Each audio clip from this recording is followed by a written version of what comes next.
This is probably old news, but according to comicbook.com, DC Studios head James Gunn was asked at a studio event about the idea of a DC Comics answer to the recent video game Marvel Rivals, the hero shooter with characters from DC's fellow publisher Marvel, saying, "Totally possible, I'll be open to it." Now this got me pondering the idea about what characters should be in a hypothetical DC hero shooter, but then my mind wandered into a more interesting topic. Who gets to be in a hypothetical DC hero shooter? What I mean by this is that one of the reasons I think Marvel Rivals is a big success, non-gameplay wise, I don't play it, is because it has a good variety of A-list characters, but also more lesser-known characters in its roster. Cloak and Dagger, Magic, Luna Snow, Squirrel Girl, and Jeff Landshark aren't characters you think of when you hear the words Marvel, and I think embracing that variety and having deep cuts along with the A-list is good. Heck, this expands to the non-playable characters as well, with them going with Galacta instead of Galactus. So, which obscure or lesser-known characters can a hypothetical DC hero shooter use? DC has a lot of characters from different eras, companies, time periods, universes, galaxies, and everybody can't all be in one game, but there's still a big pool to choose from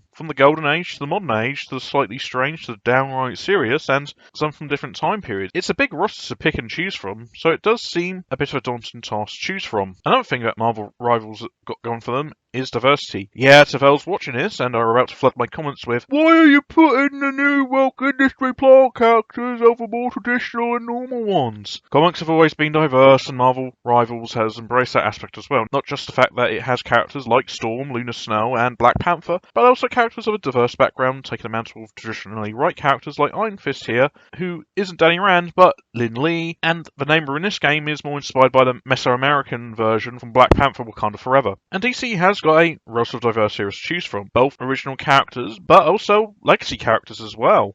Also, they could kind of make characters who are traditionally portrayed and depicted as white into other races. I mean, DC has done other adaptations where they've done this before, and they've been doing it for years.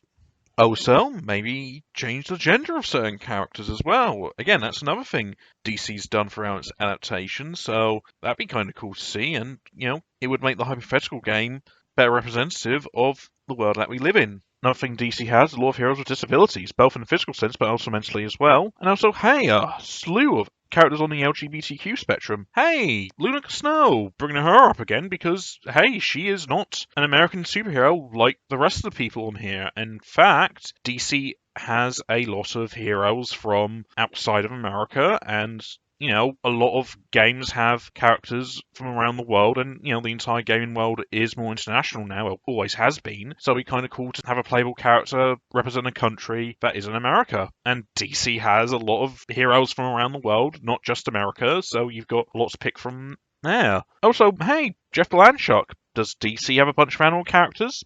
Yes. Yes, they do. Majority of them are gorillas, but yes, a plethora of animal characters. Also, robots and aliens, so it doesn't have to be human characters as well. Another thing Marvel Rivals has in its pocket is that it draws characters who weren't from the mainline Marvel canon in its lineup. Cyclops is from an out-of-continuity story and not, say, the Betsy Braddock or Quanon version, and Penny Parker is a variant of Peter Parker. And DC has several different characters from different universes, and companies they would later buy as well. Some characters are different takes on mainline heroes, others are completely original to their own universe. DC also has characters from not just a contemporary setting, but also from different time periods. The past, the future, the far future, so many different Batman of the future. I don't think Marvel Rivals has a lot of characters from, say, a different time period, so that'd be kind of a cool difference between that and a hypothetical DC shooter. Bringing up Luna Snow again, but she was also an original character who didn't originate in the comics and was made for another game. So maybe a hypothetical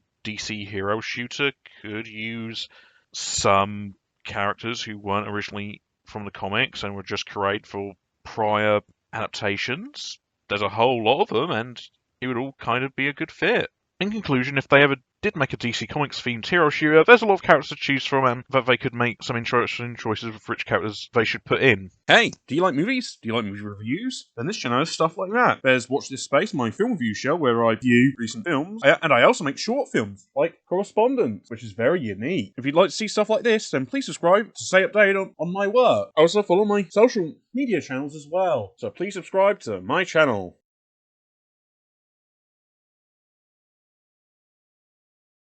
Warning: the following video discusses spoilers about Season 2 of The Last of Us and elements of the game that has not been adapted for TV yet. Please watch this at your own discretion.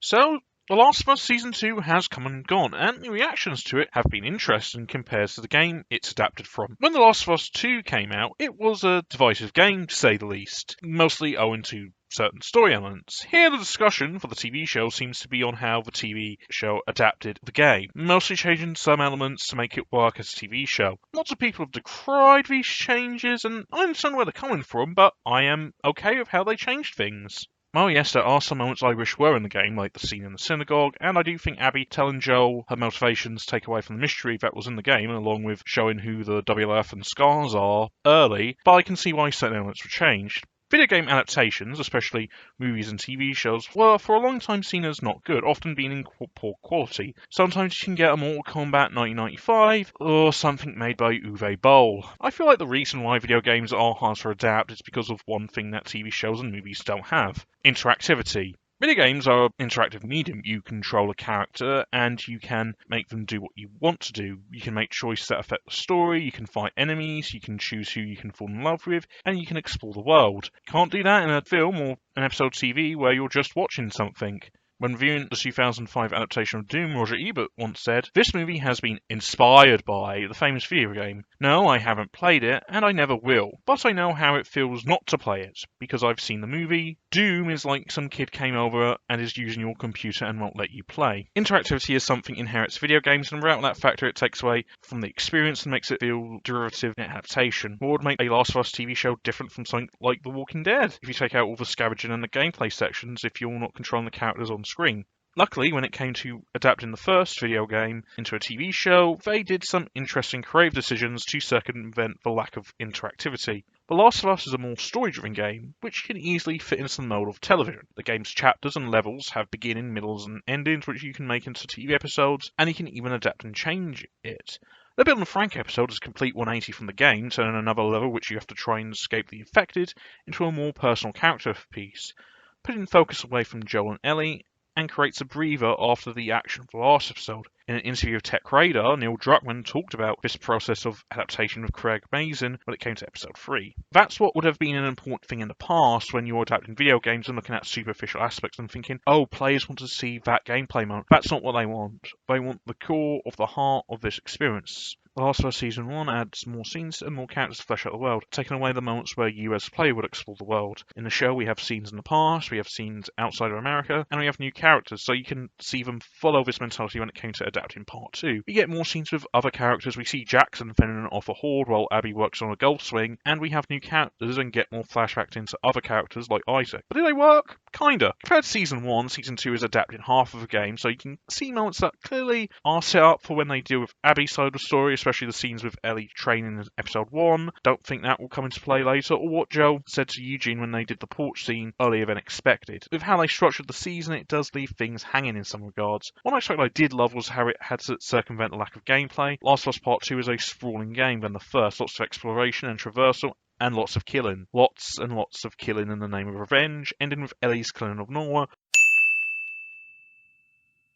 a pregnant woman being a dark combination of a quest for revenge. The show being a TV show with a set time limit for an episode, there isn't a lot of time spent on the killing, so the show changed that aspect and by mixing up certain elements, mainly having Ellie and Dinah go out to Seattle before Tommy, and in spite of their community's decision not to do so, and have Dinah get involved with the action after revealing she's pregnant, but until she's injured and taken out of action, Jesse and Tommy have to chase after them because of this. Then when you get to Ellie's murder of Nora, the dark of the soul moment for Ellie is the realization that she dragged a lot of people into this, nearly got her girlfriend killed more than once, and they could have gotten killed as well. This change is effective and manages to contain the same manner of impact the game did. Still shocking and managed to capture the core of the game's story, and you can tell that this is obviously going to have a bit more impactful when they do get round to adapting the Abby parts in Season 3.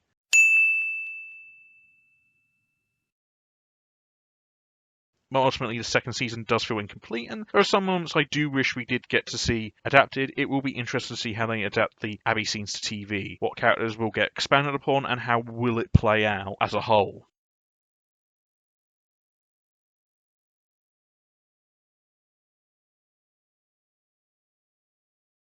We are currently in a boom period of video game adaptations. A result of a generational shift in the entertainment industry where a bunch of people who grew up in the milieu of gaming culture are now in positions of producing power to make any TV and film productions based on video games as they wish. We've already had projects based on Halo, Mario, Sonic, and Minecraft, and we have many more to come. One game on the adaptation block is Mass Effect, the popular science fiction RPG from BioWare. Now, this made me raise an eyebrow because if you recall my last video, I argued that when transitioning from one medium to another, changes have to be made to make up for the lack of interactivity inherent to video games. Video games are an interactive medium. You control a character and you can make them do what you want to do. You can make choices that affect the story, you can fight enemies, you can choose who you can fall in love with, and you can explore the world. You can't do that in a film or an episode of TV where you're just watching something. One of the big things that Mass Effect has, that it was a choice-based game. You choose who you fall in love with, who you save, and even the appearance of gender of your character, famously. So, if you're adapting that to any medium, it would be hard to contain, let alone adapt, given the branching storylines and how it affects outcomes. This is why on N7 Day, we got some details on the upcoming Mass Effect TV show. In a blog stating, the show will explore a brand new story within the universe's timeline and will be set after the original trilogy. It won't be a retread of Commander Shepard's story, because after all, that's your story, isn't it? Firstly, this was an obvious direction for any adaptation of Mass Effect to go. Look at how Fallout, another choice-based game, was adapted into TV, and it seems to be an avenue that other video game adaptations are going, like the recent Death Stranding anime. Secondly, I think this is great. Mass Effect has a great world to play around in, and there's lots of directions this can go. But I have something else in my mind as well. How will this brand new story work? Details are brief, and the show is still in development, so this video could be entirely pointless when more details emerge. But if this show is set after Mass Effect 3, how will it reconcile its three endings? Well, obviously having an original story takes away the hurdle of the choice-based system. If it's going to be set after the trilogy, then you can't really do that without acknowledging one of the three endings, and those endings ended with some pretty big shake-ups for the universe at large. Now there are ways to circumvent this. Mass Effect Andromeda set itself 100 years in the future and also in another galaxy to avoid any clashes with the endings. Unrelated to Mass Effect, but the Mila Jovovich Resident Evil movies at first implied the plot of the games were happening at the same time. But then again, these are early days and we don't know how it could go. But it shows the ways people adapt video games with different playstyles to another medium. You can do a one-to-one adaptation like The Last of Us, or say it in the same universe like Fallout. It shows there's no one way to adapt games. Like what you see here? Then please subscribe to my YouTube channel so you can get more Watch This Space, but also other things such as my short films. Please remember to like and subscribe to the videos you just watched. And also, please check out The Orange Bin, my blog, where I have write-ups of my episodes here, which with links to sources that I mention on the show. It also contains some of my old blog posts if you want to see what else I used to do back in the olden days. So please remember to check out my blog and like and subscribe to my YouTube channel.